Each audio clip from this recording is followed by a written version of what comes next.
Hello, everyone. Thanks for joining us again on the Peacebuilding podcast. It's such a pleasure to have you with us.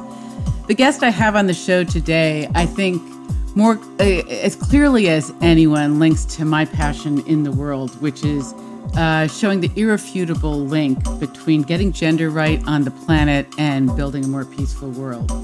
In other words, creating true partnerships between men and women. No more one up, one down, one gender more valuable than the other, and creating a planet that is no longer plagued by the devastation of war and armed conflict, and all of the amazing, the quantity of planetary resources that is currently going into supporting our military budget and war in general. So Dr. Scilla Elworthy is a 3 times Nobel Peace Prize nominee and knows about peace building from the very top levels and the grassroots. She was awarded, she is this nominee because of her work with the Oxford Research Group to develop effective dialogue between nuclear weapons policymakers worldwide and their critics. And she also is the founder of Peace Direct, which is an amazing organization. She founded that in 2002, which funds, promotes, and learns from local peace builders in conflict areas. Peace Direct was voted the best charity in 2005. I obviously am going to post her amazing bio. She also co-founded Rising Women, Rising World in 2013 and Femme Q in 2016 to establish the qualities of feminine intelligence for women and men as essential to use in building a safer world. When you listen to her, you will just hear her sharp intelligence and really deep experience, but also that she walks her talk. With her deep listening skills and her very collaborative conversational style. I felt like she very much took me in spite of like how, I don't know, she's like, has tremendous, much more experience than I do out there in the world. So I have a lot of deep respect for what she's done. So I think I hope you listen to the whole interview, but just some highlights. What I basically asked of her is to use this opportunity to speak to the women of the world. Why is it time for us to really step into not just our leadership, but the leadership about creating a more peaceful world? What's the vision of what can happen here? And what are some of the obstacles that she sees that get in our way of doing this?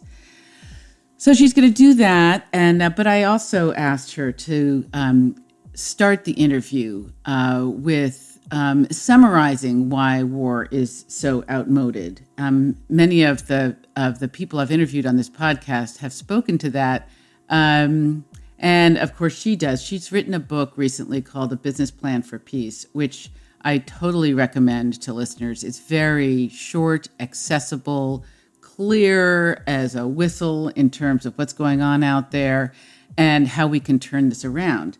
So anyway, in the beginning of that book, she clarifies why war has basically gone past. It's what she calls her. It's basically why war is outmoded.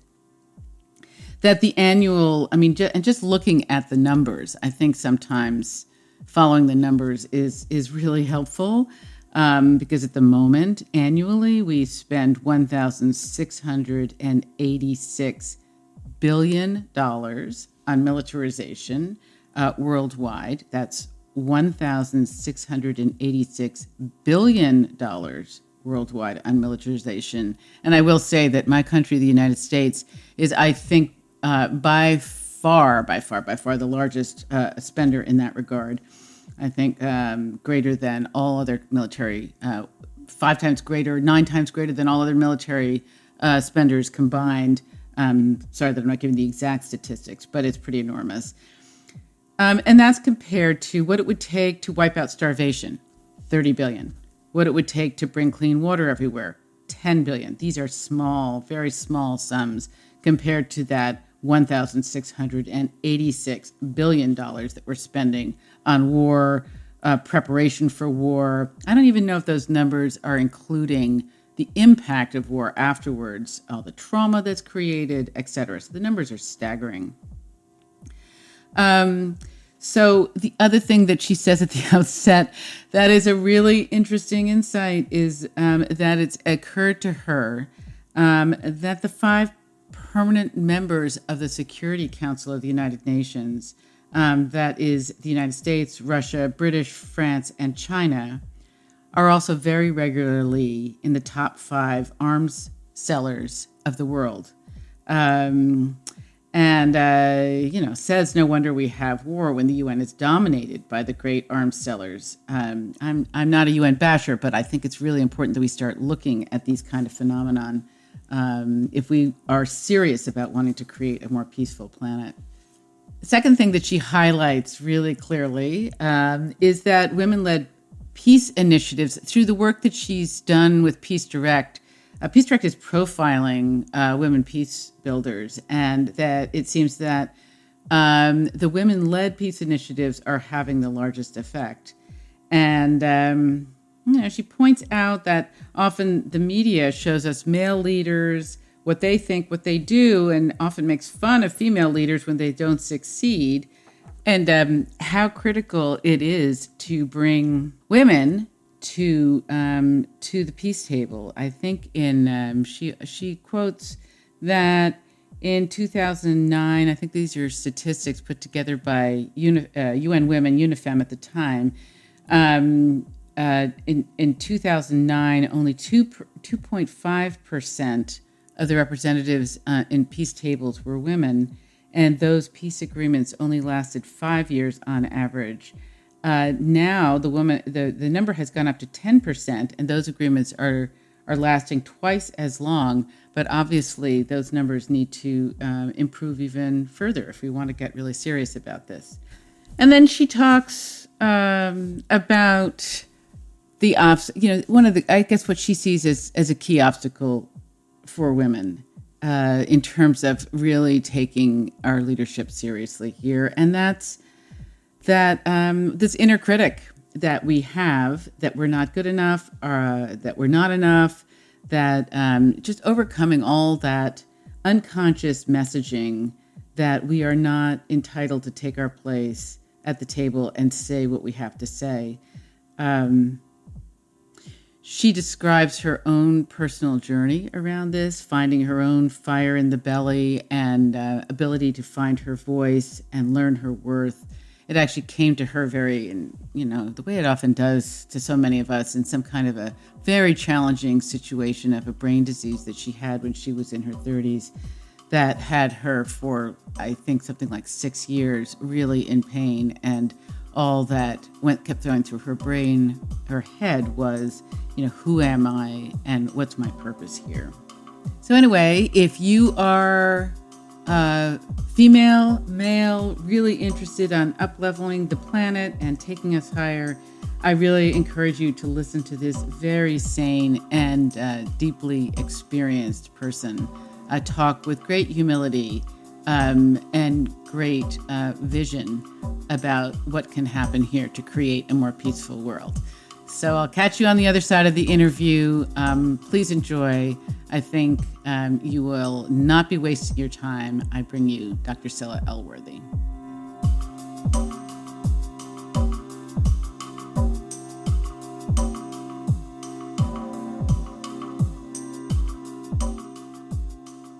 So Scilla, you are amazing, and your work is amazing, and I'm just so honored to have you here.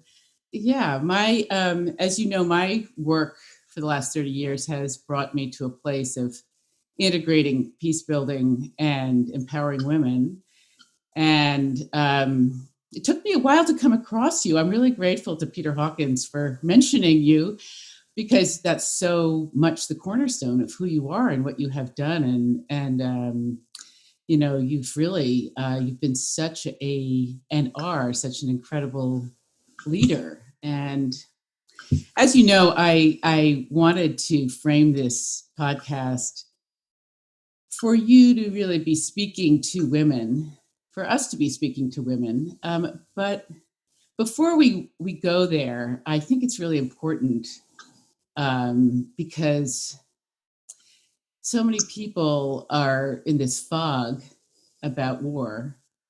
And I think it just is one of those things that has to be said and resaid and resaid. And I'm sure you wouldn't disagree about why war is, as you put it, I think you say past its sell date, or I forget the language that you use, but sometimes I think it's a little bit like the climate change thing. There's been such a PR campaign to the contrary that even people I talk to that are, I think of as really well read, and they still really have drunk the Kool-Aid. I don't know, it's probably a US saying.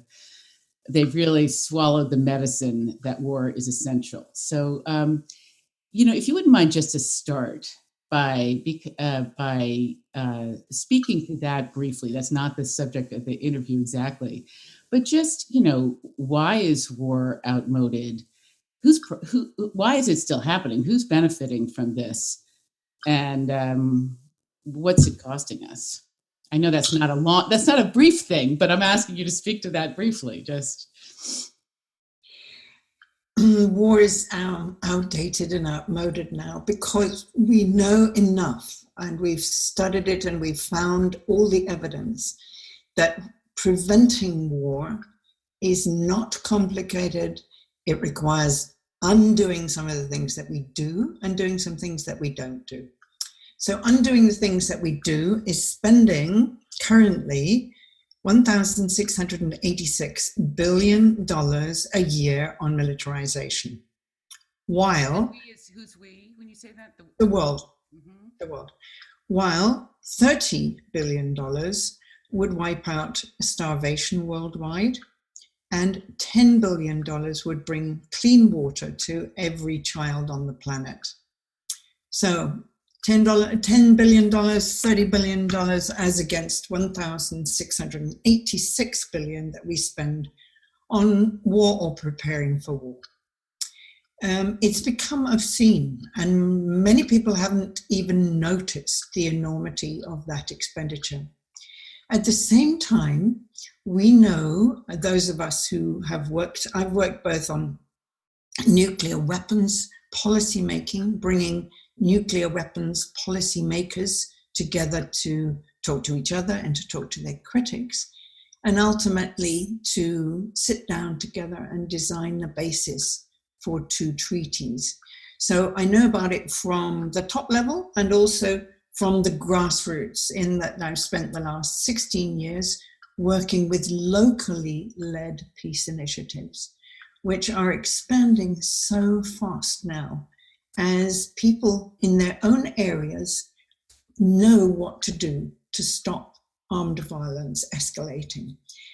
When we first did a survey in 1999 to see whether this was the case, we were able to identify, and we being Peace Direct, that's the organization I set up on the back of this research, we were able to identify 350 viable, effective, answerable, locally led peace initiatives worldwide. When we did the same research last year, that number had escalated to 1,600. Wow. So a phenomenon that is all over the world, even in Northern Ireland, right next door to where we live in England. And it's also true all over America. We've recently done a map of all the locally led peace initiatives in the United States, which you can find on a site called Peace Insight. Insight spelled INSIGHT.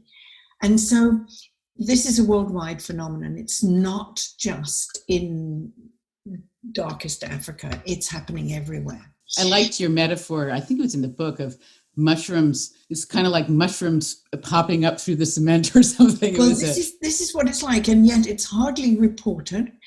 But the stories, the accounts of what's happening are so incredibly dramatic. Let me just tell you one. That's the the history of a young woman called Gulalai Ismail in northwest Pakistan. That's probably one of the most dangerous places in the world to be a woman. When she was 15, Gulalai started getting girls into school. Excuse me. And her colleague, Malala Yousafzai, as you know, got shot in the head for doing just that. Quite undeterred, Gulalai, who is fearless, she was 15 then, and she's now 26. And what she has gone on to do is train young women and young men to go into the madrasas, the schools where jihadis are being trained for suicide bombing, and identify those who are intent on suicide bombing, go home with them to their families, and discuss why the Quran would not approve of suicide bombing. And they have so far been able to dissuade 203 suicide bombers from their mission. Amazing. Now, if that's not effective conflict prevention, I don't know what is. The stories that just aren't getting told. So to just cycle back to that point about war itself, I was in South Sudan a year or so ago, and an older man, just a lovely guy who had fought in the civil war there, he was like shaking his head and saying, nothing is really going to change here until all these small arms get stopped.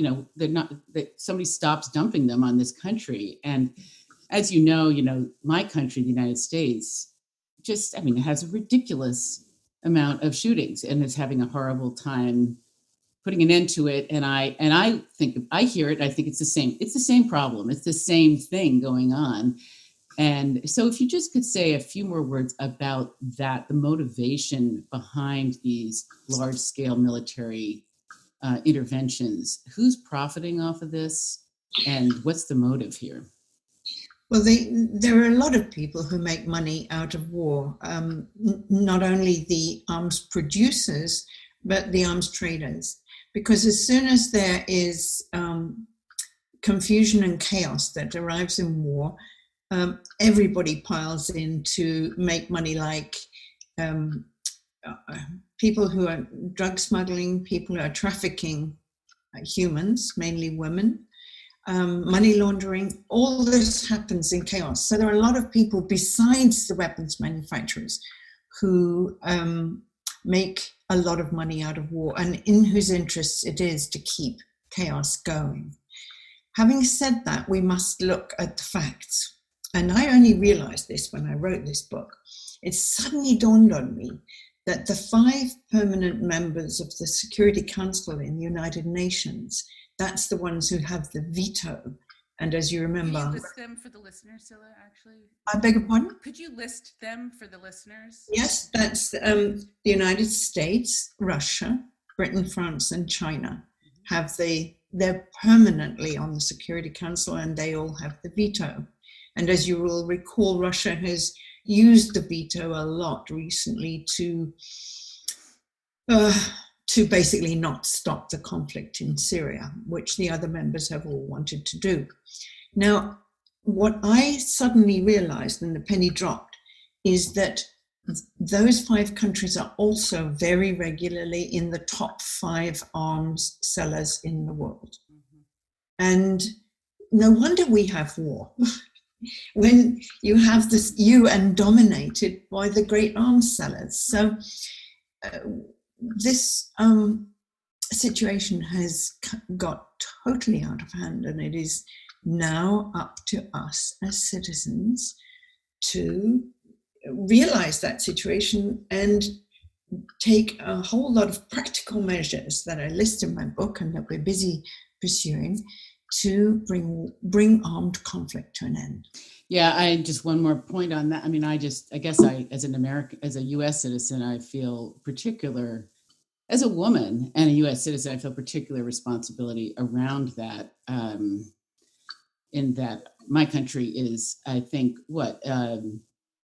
spends more on the military than 5 times more on the military than the second most largest, which I think is China. I mean, it's just the numbers that the U.S. is spending on military interventions are staggering. And yeah. So thank you for that. So I wanted to turn to speaking to women because, I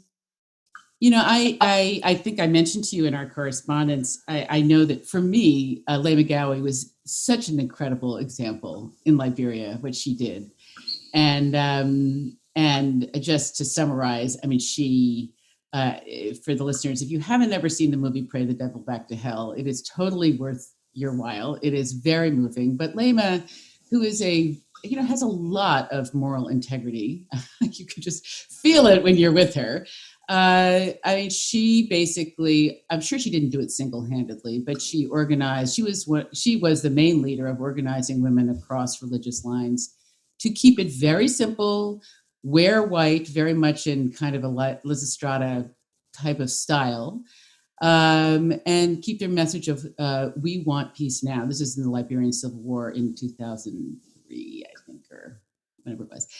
And they really brought the whole thing down. I mean, it's a longer, more complicated story, but by just sticking together, and then also, I mean, I think as they were wearing white, they also did stop having sex with their husbands, I believe, which I thought, that is very much Lysistrata. I don't know if she got the idea from that.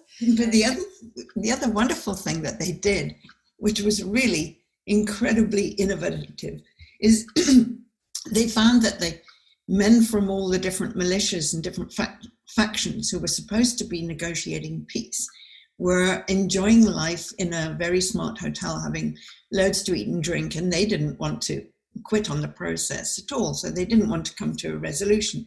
The women realized this and surrounded the building, got the assistance of the guards to close the windows and the doors, and they said to the men inside, "We will let you out when you agree a peace agreement." And the men tried to jump out the window, tried hammering on the doors, everything, and eventually had to realize that they now had to get on with it. And then in 12 hours, they agreed a peace agreement, and it was done. And it was the women who did it. The other thing that she did, which I think I'm quoting this accurately, is when one of Charles Taylor's henchmen started coming towards her to say, "Who's in charge here? You're obstructing justice." And I remember Leymah just getting so outraged, obstructing justice. He started coming towards her to arrest her, and she started to strip because she knew that if you see your mother naked, you go to hell. And it's just so I don't know. There's a very powerful example of of a lot of the different aspects of who we are as women. And then I mentioned to you also this, I don't know, little known factor. I don't know if I bought the book, but about how women brought the process of dueling in the 19th century to an end just simply by laughing at it. That this is a ridiculous practice and it's got to end. So I wanted you to, because I think it's time. I know you agree. You said, I think it's time for women to really take the leadership on this. And I was hoping you could speak to that and what you could see as a vision, and then what you see as our obstacles, because I think some of our obstacles are more cookie cutter than we might like to believe. And they depend on which part of the world you're living in, for sure. But yeah. Well, it's far more than a vision, Susan. It's an actuality. The organization that we run from London and New York and various capitals in the South is called Peace Direct. And we have gotten to know those who are preventing war in over 44 countries. And what we find is that those that are women-led are the ones that are having the biggest effect. There's another thing I would add to that, and that is that the quality of consciousness that we introduce into peace building makes the difference between success and failure. And women in most countries of the world where there is conflict have realized that taking their stand in a very, very profoundly grounded way is what makes a difference. Let me give you an example. when Mandela came out of jail in South Africa in 1989, he realized that there was likely to be a civil war. And so he set up a system of local and national peace councils. And at the very local level, those who were put on the peace councils were people who were trusted, popular. And that included midwives, teachers, magistrates, and some very trading women, housewives, and so forth, but people that the community trusted. So maybe half of them were women, or do you know, or? Oh, at least. At least. And yeah. And so when there was a real conflict brewing up in one of the townships, say in Cape Town, where somebody was being necklaced, that's when you put a car tire around their neck and put petrol in it and light it. When the women got wind of that, they were trained, and they would walk into the melee, the shouting, screaming mob, about to do this lynching, with their hands raised like that. And they would say, "Stop this, go home, your mother would be ashamed of you." And complete silence fell on women, and the women were able to persuade the men to stop this. So there's hundreds of examples of that. So it's up to us now, particularly women who are in safe countries. Nobody's shooting at us. We've got enough to eat. We've got a roof over our head. We've got education. It's now, the ball is in our court to get our governments to cease basically their encouragement of war. Scilla, do you mind taking a little step backwards and give just I don't know, whatever you want to say about it. You probably could talk about the rest of the podcast about this, but a little bit of something personal about how you got the fire in the belly to be the kind of leader that you are around this. Like what were the seeds that got planted in you when you trace them back? Oh, yes. I had 4 big elder brothers, all stronger and faster and quicker than I was. And when I was 11, they gave me a shotgun and taught me how to fire it. And I went and did something that was totally taboo. I went out into the woods by myself, pointed the barrels of the gun up into a tree where there was a nest, and pulled the trigger. And down on my head came yolks of egg, sticks, twigs, shells, and the embryos of baby chicks, and the sky blue feathers of the mother bird. And I was so shocked by what I'd done, by the violence that I was capable of, that I took the gun home and put it away and never touched it again. And then when I was a bit older, when I was 13, I was watching a grainy old black and white TV in my parents' living room, and I saw Soviet tanks rolling into Budapest in Hungary and running over protesters who were just a little bit older than me. And I rushed upstairs and started packing my suitcase, and my mum came up and she said, "What are you doing?" I said, "I'm going to Budapest." I had no idea where Budapest was. And she said, "What for?" And I said, "There's something terrible happening there and I have to go." And she said, "Don't be so silly." And I burst into tears.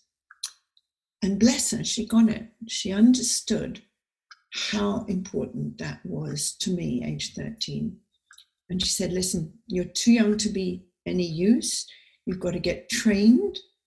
And if you'll just unpack your suitcase, I will see that you get trained." And she did. Do you have any other links that you make about why you were somebody that even responded that way to what you were seeing? I don't know. I think you're very idealistic in your early teens. That's true of young men and young women. And I don't know. She sent me off to work in a holiday camp for refugees and people who'd been in concentration camps. Yeah, she was great. And I sat there peeling potatoes and listening to the stories of people who'd been in Auschwitz and so on. And my heart just broke listening to these stories. And I think it's when your heart breaks that you're motivated, sometimes unstoppably, to do what you can. And that's when, nowadays, with the news as horrific as it is and the amount of violence that we see every day on television, so many young people get in touch with me and say, what can I do? I'm horrified by the world that I live in. And so what I say to them is, tell me what breaks your heart, because that's where the energy is. That's where the motivation is. And so they tell me it could be wounded animals, it could be child refugees, whatever. And then I say, tell me what your skills are. Are you good at social media? Are you good at crowdfunding? Are you good at organizing your friends? Can you identify ways to put what you care about into action? And then they tell me their skills, and I say, right, well, match your skills with what breaks your heart. And that will give you your path forward. And I can guarantee you that you will draw people around you because of your passion. And in 2 years, you'll be functioning to make a real contribution to the world. And then you'll be full of joy instead of full of anguish and anxiety. Because the people who really do this work, like Desmond Tutu, Archbishop Desmond Tutu in South Africa, he is the most joyous person I have ever met. Yeah. He's just full of laughter and full of love. And he's been in the most frightening situations you can imagine. Yeah. I know for me, I just grew up at that point. The media was showing us everything that was going on in Vietnam. That was my steady diet, just sitting there like watching the My Lai massacre over dinner. But what an impression that had on a young mind. It completely framed me forever. The other thing that framed me a lot was that I also grew up, in my situation, I grew up in what I would call a very patriarchal household, with a brother that was very privileged, and the girls were really stripped of their power. And not blaming anybody, it just was what it was. But it has also formed me, and I wonder what if you could say something about your understanding of patriarchy and its connection to the system of war that is going on. Or even if you think in terms of patriarchy. Yeah, I don't use the word very much because I know now that both women and men have the capacity of what I would call feminine intelligence and masculine intelligence. And let's face it, the masculine way of doing things has framed all the major decisions over the last 3,000 years. And what have we had but a succession of wars? All our history, I don't know about in the States, but when we're taught history in Europe, it's just a series of battles and victories and so forth. And we got the same education in the United States. I'm sure. And war is so glorified, and yet every soldier who has come back from war comes back shocked, limping, often traumatized for life, as we see, with PTSD and soldiers trying to recover from what they've seen. So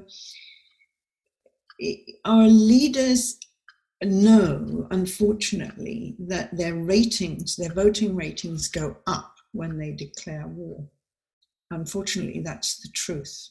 And that's a terrible hangover from the past and not realizing the damage that war does to, I know because I've seen it, and I'm sure you have too, that it takes at least 3 generations for a family to recover from the trauma of war. And it takes a nation 3 generations, and we don't learn the lessons. So now I believe that it is the job of us women to bring, with the men who have feminine intelligence as well, to bring the qualities of feminine intelligence to bear on our work and our leaders. And those qualities include, obviously, things like compassion, using our intuition, being inclusive, using our caring facility. We care for the earth because we're grounded in the earth. Our cycles resonate with the moon. We know what it's like to give birth, and therefore our concept of what is sacred and has to be protected is stronger, I believe. And that obviously exists in men too, but they're less encouraged. Well, we often forget as women, but we do by nature know the sacredness of life. Yeah, I mean, I do use the word patriarchy, and I do think without blame. I'm not really interested in that, but I've been recently watching Ken Burns' thing on the Vietnam War. He's a filmmaker, and he did a long documentary that documented the whole Vietnam War process, or the American War, depending on where your perspective is coming from. But I find myself as a mom getting just so much anger looking at those at that point. I mean, there were a lot of women in the Viet Cong side, but on the U.S. side, they were all 18-year-old boys. They were like, and my son is like, now he's a 22-year-old man, but just thinking about the ways that boys get acculturated into this whole superstructure. And as I told you, I just ran a gender dialogue here, and I was just listening to the conditioning of both men and women around this, that in many ways, I think has been framed by this, but I always quote Kurt Lewin, who's a sort of the grandfather of one of the grandfathers of social psychology is, and I'm not sure he actually said this, but that everyone understands authority, but democracy is a learned behavior. And I love that. But I think we get so mesmerized by this strong man, daddy, take care of us, like in this country, the whole Donald Trump thing. But women, I think, have really kind of we have to get over the whatever that trance is about this, because I think that's what it's going to take to get rid of the one up, one down, one side being more important than the other kind of thing. And I think many of us women don't realize how the trail is being blazed by courageous women all over the place. We don't hear those stories. And one of the things that Peace Direct does, and that I've tried to do in my books, is to profile the women that are doing extraordinary things.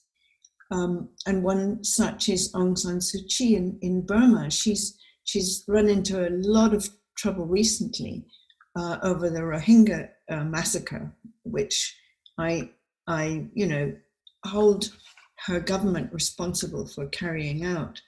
But that woman was in solitary confinement for years, for 15 years. And when she came out of jail, she was then leading a revolution to try to remove the military government.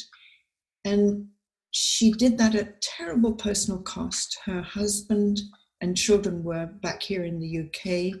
Her husband contracted cancer, and she was continually told by the government that she could return back to England, but she could never return to Burma. And she chose to stay and lead the resistance, which she did with brilliance at the time. But what she suffered has, I think, left her very, very traumatized.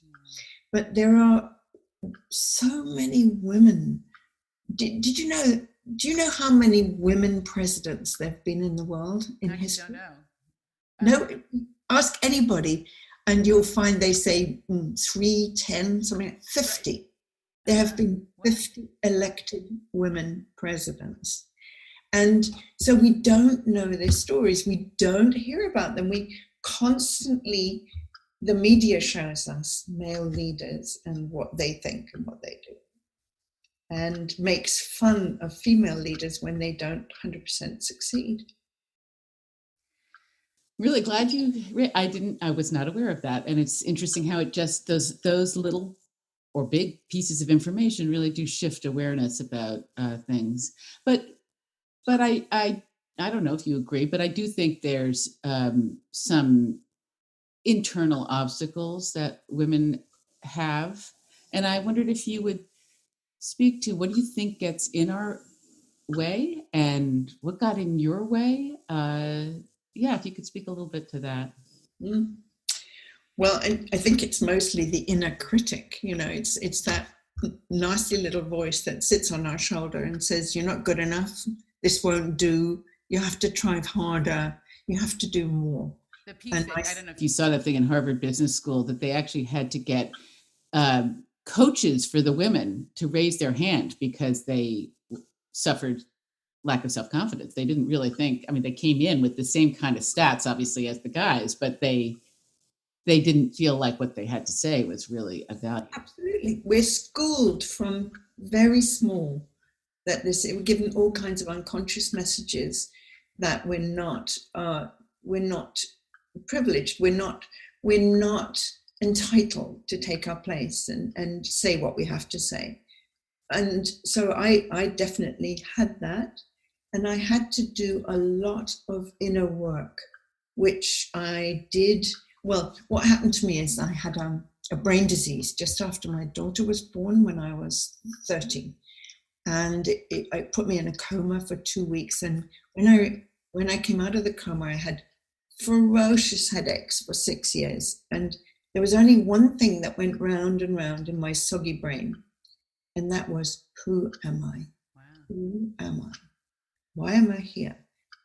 And it wouldn't leave me until I had to search around to find somebody who could help me find the answer. Who am I?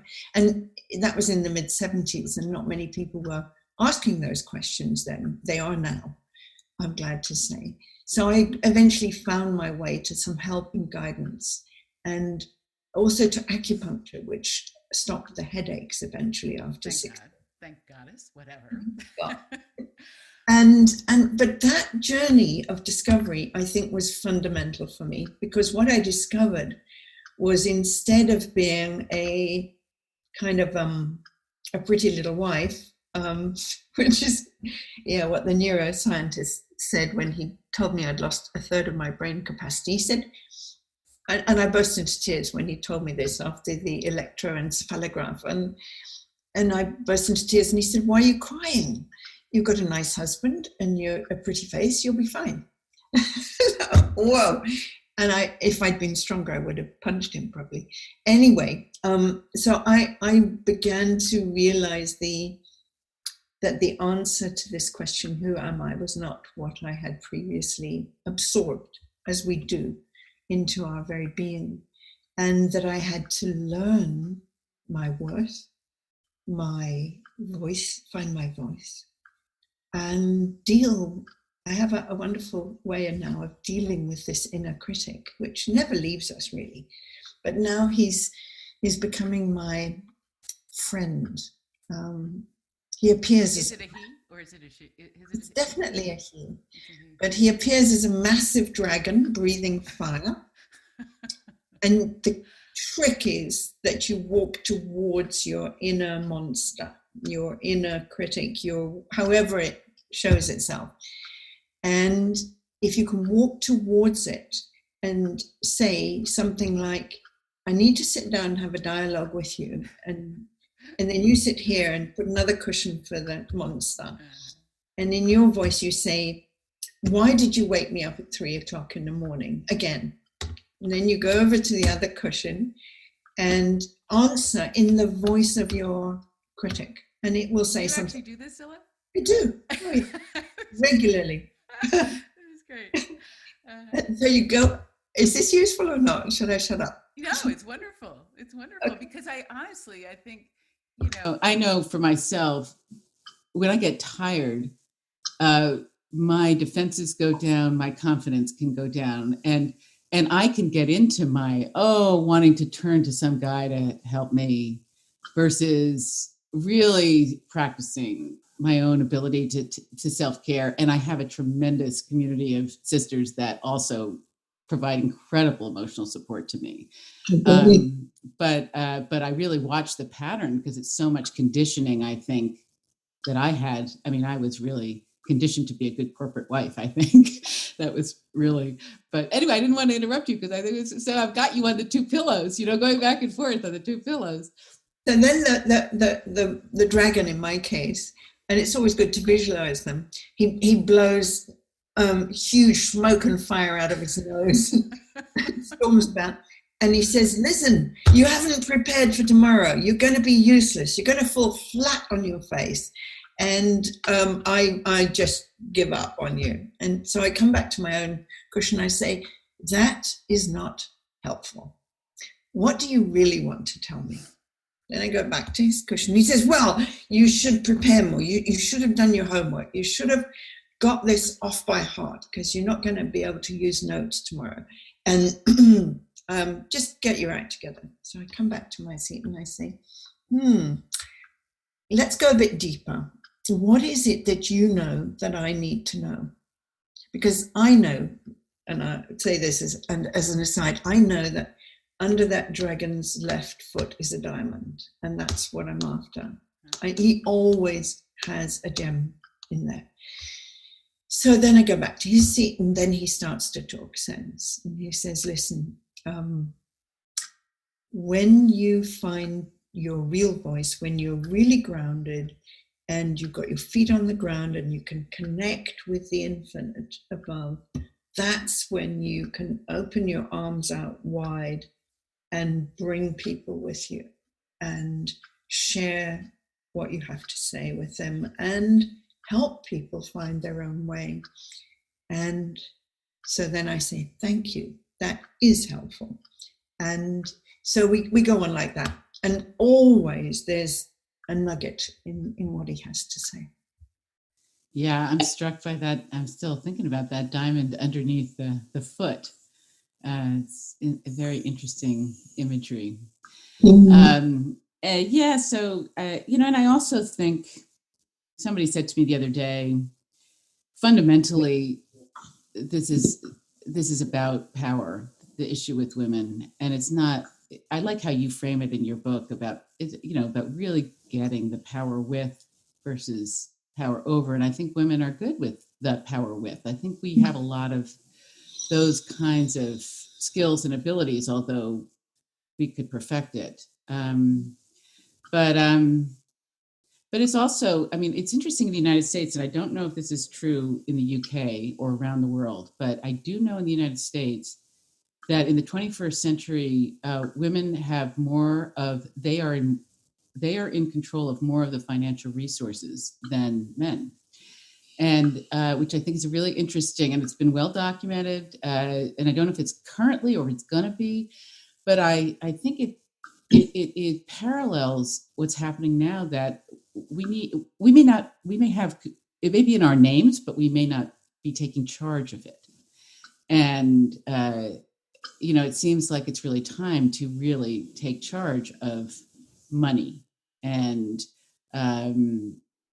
that kind of leadership that's power with, not power over, really taking the lead on that. Because, I'm always struck by how, these microaggressions happen at very small scales, and they're very similar to what's happening at the global scale. And, there's parallel processes rippling. I believe we also need to get more women around the peace tables, wherever the peace tables are, because, the UN did a study when it was called UNIFEM, which showed that I think it was 2009, only 2.5% of those sitting around peace tables to negotiate were women.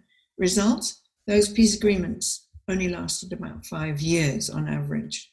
the reason why is that if there had been more women, they would have brought to the table the concerns of the injured, the bereaved, the orphans, the elderly, all the people who've been traumatized by war. They would bring their fierce mother. Exactly. And so the wounds of war would have been more attended to. Now, when that number of women goes up even to 10% around the table, the peace agreements last twice as long. This has been documented? Yeah. UN Women under Michelle Bachelet, wonderful, wonderful leader, president of Chile, she saw to it that was documented. And there's a wonderful organization in the States, in Washington, D.C., called Inclusive Security. And that's run by your ambassador, Swanee Hunt. And they encourage women everywhere to put forward the biographies of the women they know who should be at the peace table, who are qualified and should be there. And I think that's something we can do everywhere where we live. We can put forward women who we know have something to really sound to offer whenever there's a negotiation going on, whenever there's a community dispute. These are things we can do locally. And my latest book shows, I think it's 31 different things that people can do in their kids' schools, in their workplace, how to develop the power of listening, because that's the most effective way to deal with a dispute, is to actually listen to the other person. And we all think we're good listeners, but most of us are not. And all the simple, straightforward things that are mainly common sense that we can do with our youngsters, like encouraging them to develop a best list instead of a rich list in their community, that kids who've made the biggest contribution should be listed on an accolade, a roll of honor, kids who've really made a contribution. So Scilla, we are pretty much out of time, and I know I wanted you to just say something because I thought this was so hopeful, because you wrote the Business Plan for Peace 2017? No, just last year it was published, yes. And I heard you say that just since writing it, I mean, it is great. Everyone needs to read it. It's written very accessibly. It's not a huge tome that you kind of go, oh my God, I'm never going to get through this. It's really, really accessible.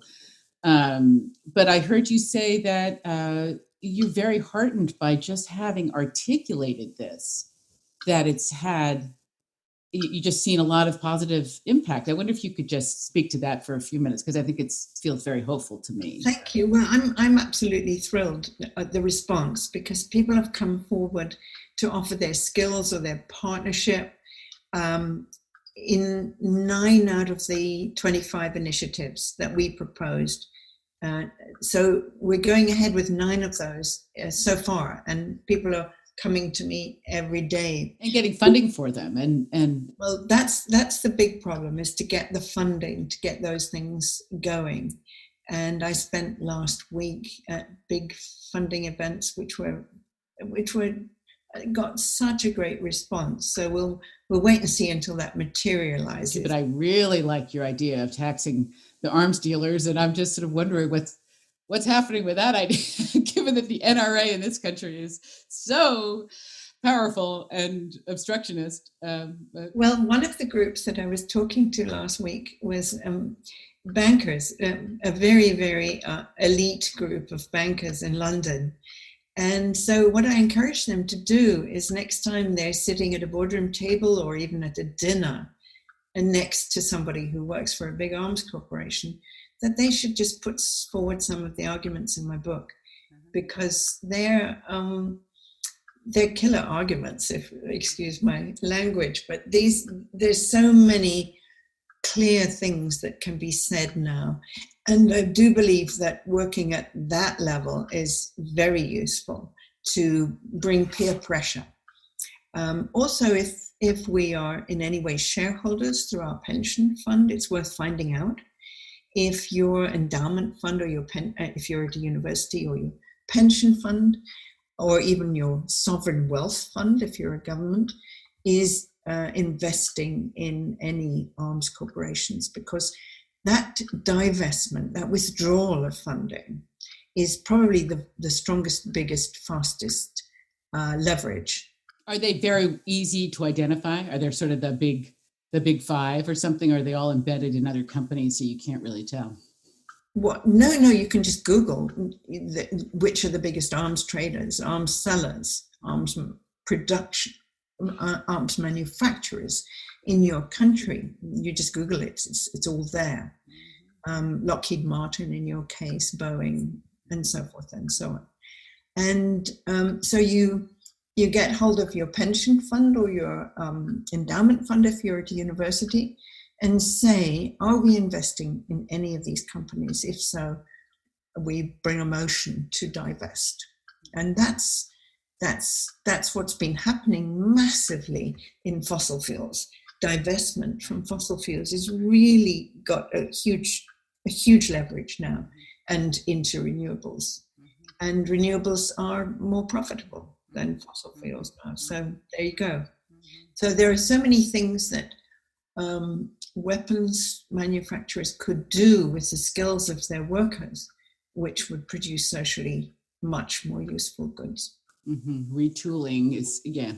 Okay, so I know that there is just in terms of women and building peace, I know there's a Femme Q, an organization that you founded, conference coming up in Los Angeles in June. Any final words of wisdom to women in general? I feel that we need to do more than stand on the sidelines and cheer when there's women demonstrations, as there were, the Me Too demonstrations. We need to take the essence of what women are saying and what women want, and really distill it and get it across to our lawmakers. You're lucky in the United States to live in a quasi-functioning democracy, and you can in theory at least get hold of your congressmen and women, your senators, and you could pick up 4 or 5 facts and from my book or elsewhere, and just send them those 4 or 5 facts and say, what are you doing about this? I'm watching you. And you could say, we're watching you, because you have a huge, as you've just said, you've got a big circle of friends who basically support you in the ideas that you have adopted. And your kind of program, I just want to end by saying how much I appreciate what you're doing, Susan, because you're taking your time, your commitment, and your effort to make these kind of issues known, which not many people do. And I respect you for that, and I thank you. Thank you, Scilla. Thank you. And really, thank you so much for your time, and not just your time, but what you're doing in the world and the kind of leadership that you're showing, because it's really extraordinary. And so I'm hoping that from this interview, more people read Business Plan for Peace. I just noticed some of my friends, who are not in the field of peace building, it was sitting on my table and they were like, oh, this looks interesting. I said, yeah, really, really worth reading. It's a short read. Read it. It's really, really worth it. And if people find it difficult to get, just go on my website, because that's the easiest place to find it. Okay. Probably the best bargain. So what is that website? It's just my name. It's www.scillaelworthy, all one word, .com. And is there anything like that else that you want listeners to know, aside from the book and Femme Q and your website? Is there anything else that they should be aware of? I would love them to have a look at a TED Talk that I did on nonviolence, because it repeats a number of it actually deepens some of the things I've said about what we can actually do when faced with conflict. And it's called Fighting. It's a TED Talk. It's had over 400,000 views, and it's called Fighting with Nonviolence. So they just go to TED and they Google your name, that it's going to come up. I'm Yeah. guessing. I did some other TED Talks on aging and so forth, but that was on a lighter vein. But when you did one I saw in 2013, it was a TEDx, and I can't remember the name of it, but it was fabulous. So yeah, searching your name, there's a lot of stuff that comes up. But thank you, Susan, for all your support and all your work. I really appreciate it. Yeah, well, likewise. Thank you. Bye-bye. Bye-bye.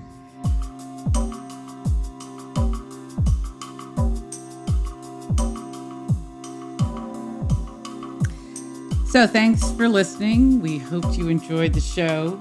You can find Scylla's bio, photograph, links to her book, A Business Plan for Peace, her TED Talks, etc., on our podcast website at susancoleman.global.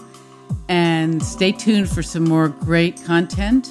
There are so many wonderful people to interview out there, and we are trying to get that content to you more rapidly. We could really use a sponsor. If you know anybody you'd like to sponsor the show, or you know anybody that would like to sponsor the show, please let us know. But most importantly, please keep listening. See you soon.